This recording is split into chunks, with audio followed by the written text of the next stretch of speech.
Do'stlar, nasib etsa 13 oktyabrga O'zbekistondan Moskvaga qarab ketamiz. M12 dan ketamiz. Через Ufa, Yekaterinburg, Kazan, Perm, Vladimir orqali chiqib ketamiz. Kimda kim agar ketmoqchi bo'lsa, telefon raqamlarimiz 8965 212 98 84. Bu Rossiya nomerimiz.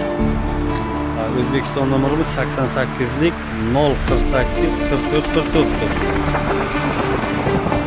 Hozir ichki holatini ko'rsatib qo'yamiz. 12-13 chiqishga nechta odam ishdan qatnashadi, chiqib ketamiz. Mana mashina ichki holati. Ishlari keng, bemalol o'tirib borsangiz bo'ladi. 1 milliondan kimda kim ketmoqchi bo'lsa, bemalol qo'ng'iroq qilaverasizlar. Qashqadaryo, Qarshidan chiqib ketamiz.